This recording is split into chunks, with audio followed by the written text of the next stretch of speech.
Bienvenue à la grande édition de Rwanda TV, chers téléspectateurs. Je suis David Carmel Ingabire. C'est une joie de vous retrouver. Le Premier ministre du Rwanda, Justin Nsengiyumva, a participé aux discussions de la deuxième journée des assemblées annuelles organisées par la Banque africaine de développement, BAD en sigle, qui se tiennent à Brazzaville, en République démocratique du Congo. Les échanges de cette journée portent sur les moyens d'accélérer le développement du continent africain, notamment à travers la mise en place de mécanismes de financement des projets de développement des Africains, particulièrement dans un contexte où l'économie mondiale est fragilisée par diverses crises. Les participants examinent également l'impact de la réduction de l'aide étrangère, de l'augmentation de la dette africaine envers les pays étrangers, ainsi que des conflits qui sévissent dans différentes régions du monde, lesquels aggravent des difficultés économiques auxquelles l'Afrique est confrontée, entre autres problématiques. Vous suivez la grande édition sur Rwanda TV. La Cour suprême mène actuellement des discussions avec les représentants des banques et institutions de microfinance opérant au Rwanda afin d'examiner les solutions permettant que les différends opposant les banques et les institutions financières et leurs clients soient résolus par voie de médiation conformément à la politique mise en place par le gouvernement pour régler les litiges sans recourir systématiquement aux tribunaux. Cette rencontre a été organisée par la Cour suprême après le constat que dans plusieurs juridictions, notamment les tribunaux de commerce, les affaires impliquant les banques, les institutions financières et leurs clients restent majoritaires à la suite de désaccords liés aux contrats conclus entre les deux parties, principalement autour des prêts. Les statistiques de la Haute Cour de commerce pour les 3 dernières années montrent 549 affaires commerciales ont été enregistrées devant différentes juridictions. Parmi elles, 451 ont été introduites devant les tribunaux de commerce, tandis que 98 ont été portées devant la Haute Cour de commerce. Au cours des 3 dernières années également, les tribunaux de commerce ont reçu 84 affaires concernant des institutions de microfinance. Parmi celles-ci, 63 ont été enregistrées devant les tribunaux de commerce et 21 devant la Haute Cour de commerce. Cependant, bien que le nombre de litiges commerciaux continue d'augmenter devant les tribunaux, des progrès sont observés dans le recours à la médiation pour les résoudre.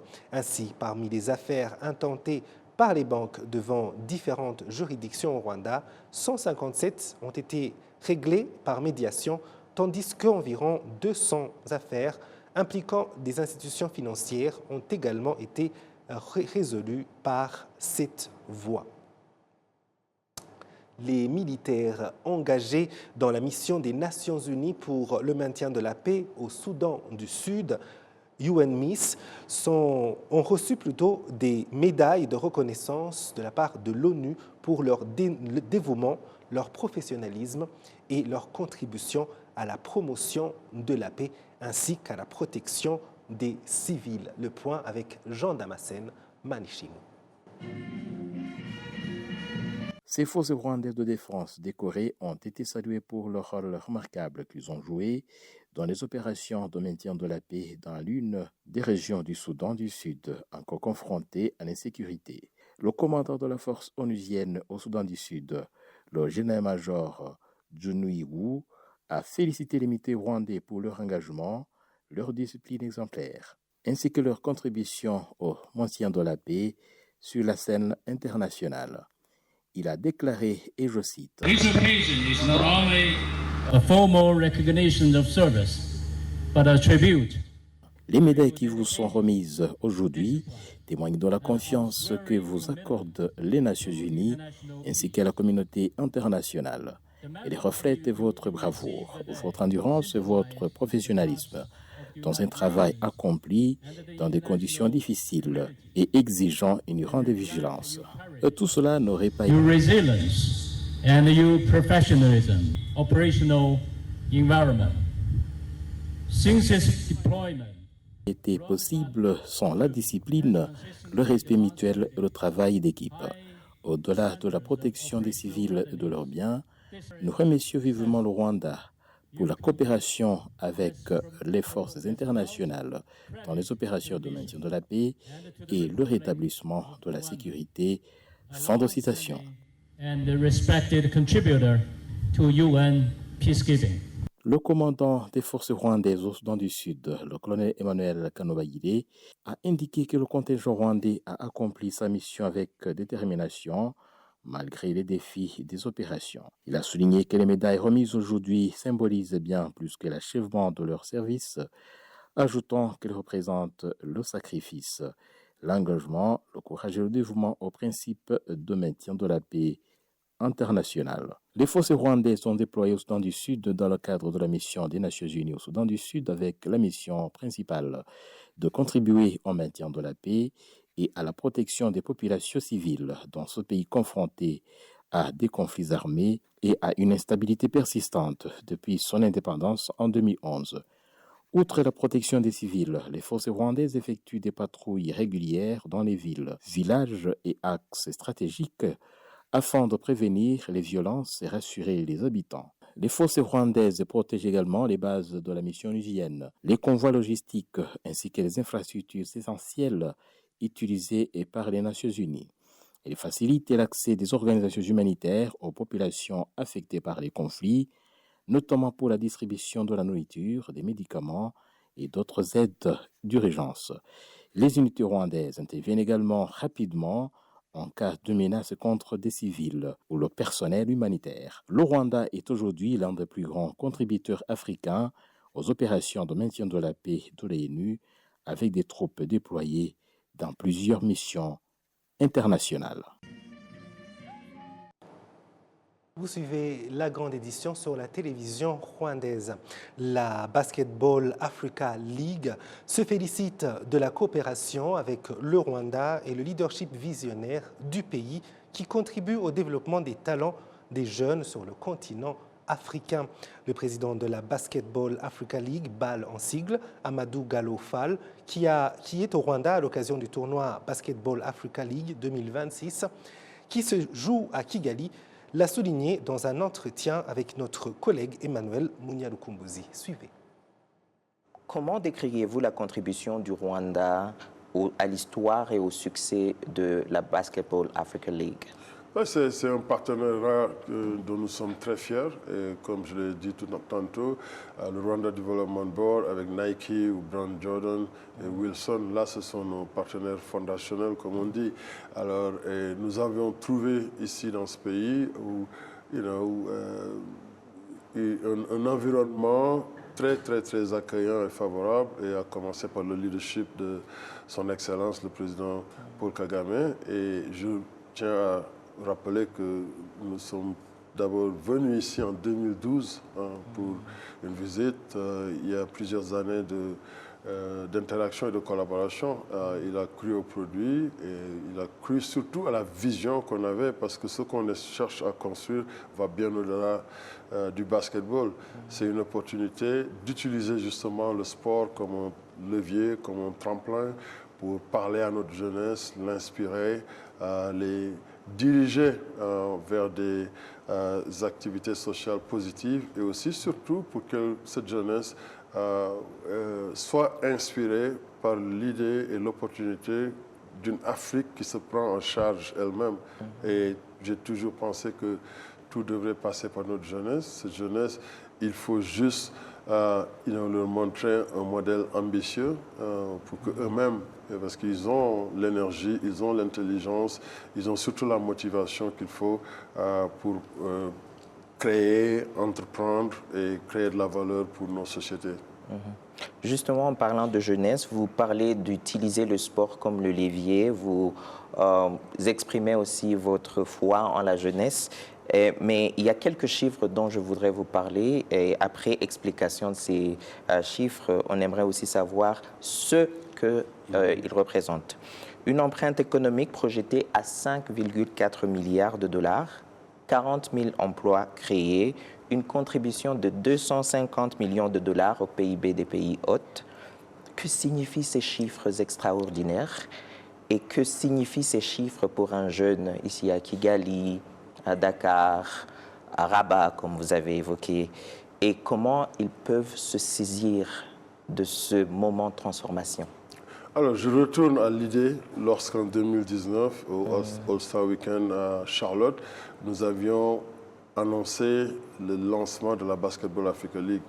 Et le commissionnaire Adam Silva, à l'époque, a parlé de la Basketball Africa League comme une locomotive de développement économique. Et tous ces chiffres sont en train de montrer vraiment que le chemin qu'on s'était tracé, parce que je le disais tout à l'heure, ce qui nous motive va bien au-delà du basketball.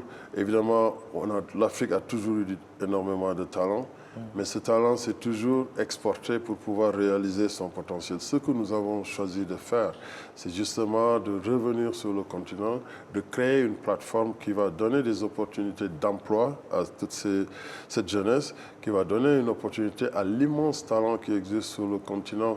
Pas seulement ces talents de joueurs ou d'arbitres ou d'entraîneurs, mais aussi des créateurs de contenu, des spécialistes en médias, en marketing, en communication, en sports medicine, etc. Tout ce talent d'avoir cette plateforme pour vraiment contribuer aux produits qu'on voit aujourd'hui sur le terrain. Ces chiffres, justement, parlent de ces arénas qui se sont construits, et c'est l'occasion aussi de parler de Kigali, Bank of Kigali Arena, ou bien de Dakar Arena, ou le Sunbelt, etc. Ces arénas, on le voit bien, deviennent comme des zones économiques, n'est-ce pas? Vous voyez, le jour de match, on a une fan zone, on a des stands avec de la marchandise, des food trucks, il y a les transporteurs, il y a des agents, enfin, quand je parle d'agents de la sécurité, je parle au-delà de la police officielle, etc. Mais il y a toute une industrie qui s'est créée. J'en ai vu des compagnies qui se sont créées depuis le lancement de la Basketball Africa League dans le domaine du tourisme, de l'hospitalité, du transport, de la mobilité, etc. Alors, ces 37 000 emplois dont on parle, c'est ce que nous avons pu déceler à travers une étude d'impact économique qui est faite par une structure indépendante. C'est 37 000 emplois directs et indirects, et aussi 250 millions de dollars en valeur contribuée dans les PIB. Alors le chiffre de 5 milliards et quelques, c'est la projection. Si après 4-5 ans, les chiffres sont 250 millions de dollars de contribution au PIB et 37 000 emplois, dans 10 ans, ça va faire 5 milliards et quelques par rapport au PIB, et puis 650 000 emplois de contribution dans le PIB. C'est encore juste une manière de chiffrer, encore une fois confirmer cette vision de vouloir faire de la Basketball Africa League une locomotive de développement économique qui va créer des emplois pour cette jeunesse et aussi contribuer de manière très concrète aux économies des différents pays africains. Toujours en parlant de la jeunesse, il y a 28 ans, vous avez créé SEED, bien avant la création de la Basketball Africa League. Et vous avez certainement vu quelque chose que les autres n'avaient pas vu en la jeunesse du continent. En regardant ce parcours et tout ce qui a été bâti depuis, quel avenir envisagez-vous pour le sport africain et ses jeunes dans la prochaine décennie? Et quelle est la chose que chaque jeune africain doit faire ou croire pour prendre sa place dans cet avenir? Voilà, d'abord, la création de SEED est née de juste ma propre expérience, ce que j'ai vécu à travers la pratique du basketball. J'ai commencé très tard déjà parce que comme tout le monde en Afrique, le foot c'est ce qui est accessible, c'est ce à quoi on est exposé. À très bas âge, on apprend tous de manière almost instinctif à taper le ballon du pied au lieu de dribbler avec la main. Parce que c'est une question d'infrastructure et vraiment juste d'opportunité. Alors, pour moi, c'est que ça m'a permis de réaliser mes études en Amérique, jouer en Amérique et rencontrer des gens extraordinaires et avoir accès à des gens extraordinaires dans l'industrie du basketball et tout ce network que ça m'a permis d'établir. Et aussi, on est dans le sport, justement, comme on le dit, est le plus grand, the greatest equalizer, parce que le contact, ça ne regarde pas certains critères. Bon, je ne dis pas de manière universelle, il y a certainement quelques exceptions, mais ce n'est pas la règle. En général, c'est un environnement ouvert, c'est un environnement sain où ce qui compte, ce qui prime, c'est la performance, c'est l'expertise, c'est la capacité. Alors, tout ce que j'ai vu sur mon cheminement à travers les milieux universitaires, et j'ai vu que le sport était un levier extraordinaire que même ces universités utilisaient pour gagner de l'argent, mais aussi pour recruter des étudiants, parce que la performance de ces équipes universitaires parfois détermine le choix de certains étudiants et ça coûte extrêmement cher aux États-Unis. On a aussi vu ce que ça pouvait faire en termes de diplomatie, du fait que normalement, ça élimine beaucoup de barrières. Alors, j'ai eu conscience de beaucoup de choses, en très peu de temps, en tout cas, et sur ce que je pense le sport pourrait constituer comme opportunité. Alors, en 1997, l'Afrobasket, le dernier Afrobasket que le Sénégal a gagné, où nous avions mis l'équipe en place, et puis il y avait des jeunes qu'on avait amenés en Amérique pour étudier et jouer au basket, de suivre notre exemple. Quand on a constitué cette équipe avec cette ossature, ils sont revenus, on a gagné. J'ai vu vraiment la liasse populaire que ça avait créé dans le pays. Et j'ai vu ce que le sport de haut niveau, le basketball en tout cas, allié à l'éducation, quel impact cela pourrait avoir pour notre Afrique, parce que... Et qu'est-ce que vous demandez exactement pour finir notre entrevue, parce que le temps nous fait défaut, malheureusement. Que demandez-vous aux jeunes pour être prêts? Parce que vous nous parlez de l'opportunité, mais d'ici quelques 10 ans, qu'est-ce qu'ils doivent faire ou croire pour pouvoir vraiment s'inscrire dans cette vision? D'abord, je pense qu'on a montré que c'était possible en Afrique de faire de grosses choses à travers la Basketball Africa League, qui est une vitrine.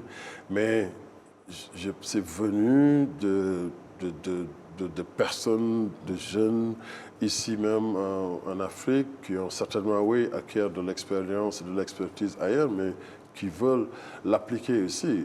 Notre plus grande ressource, c'est les ressources humaines, c'est le pourcentage de jeunes dans nos populations, et le sport leur parle leur langage, les intéresse, et je pense que tant qu'on continue à marier leur intérêt au sport et aussi la nécessité de s'éduquer. Et quand je parle d'éducation, ce n'est pas nécessairement seulement d'aller faire un PhD, mais d'apprendre des choses pratiques dans la vie. Et aujourd'hui, on voit avec AI et tout ça, tout ce que les individus peuvent faire pour se former, pour de capacity building à leur niveau individuel et l'appliquer maintenant dans l'industrie du sport. Ce que je dis à cette jeunesse, c'est qu'il y a une énorme opportunité dans l'industrie du sport où la Basketball Africa League se positionne comme un catalyseur et ce n'est pas seulement que pour les joueurs et les entraîneurs, mais dans tous les autres corps de métier. On a besoin de tous ces corps de métier pour continuer à bâtir ce produit. Mon message, c'est qu'il soit ambitieux, qu'il soit courageux et qu'il soit extrêmement confiant. Et puis surtout, de sentir un sens de responsabilité que l'Afrique va se faire par nous-mêmes, les Africains.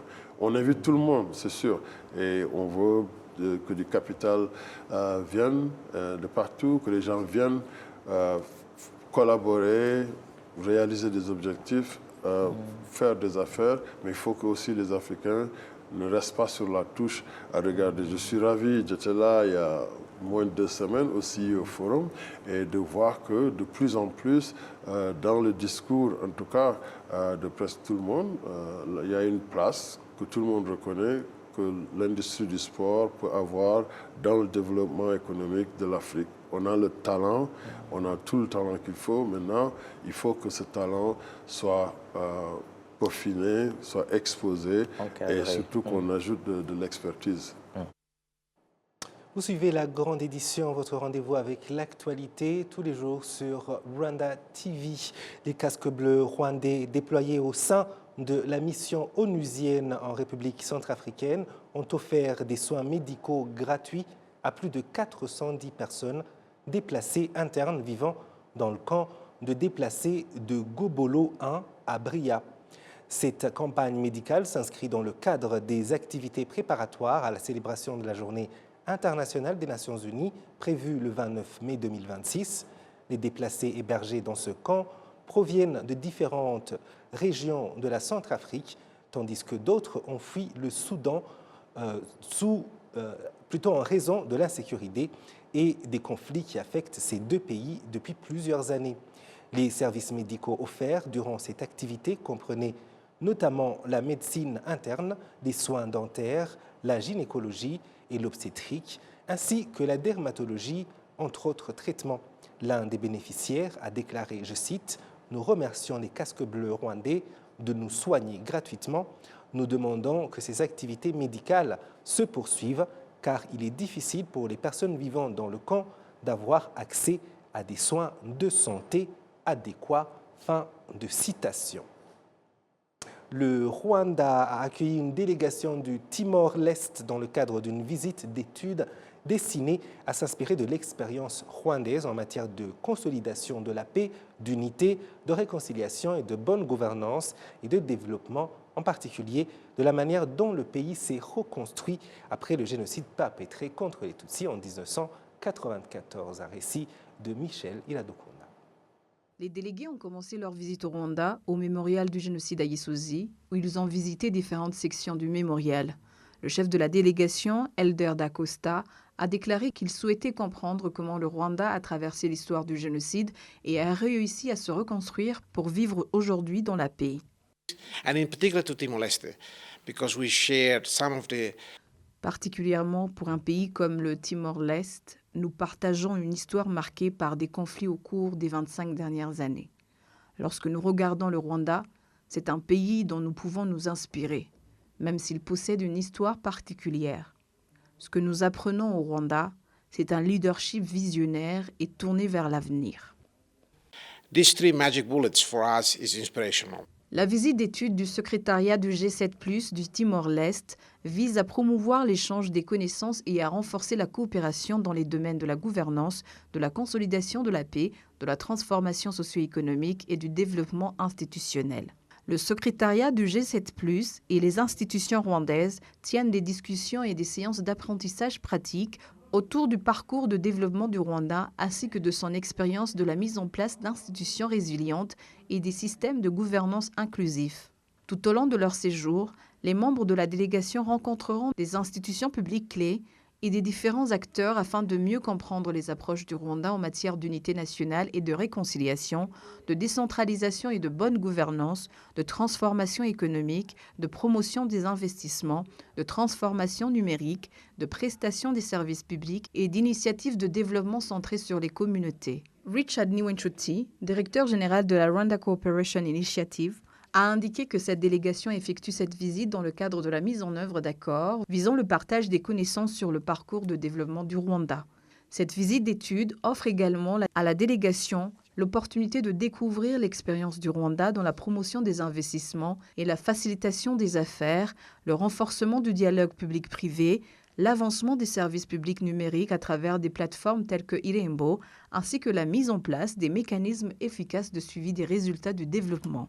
La délégation du Timor-Leste est composée de 27 personnes, dont des experts expérimentés dans les domaines de la politique, de la gouvernance et de la recherche. Elle effectue une visite de 6 jours au Rwanda. émission. Merci de nous avoir suivis. Je remercie toute l'équipe qui m'a aidé à la préparer. Au plaisir de très bientôt vous retrouver.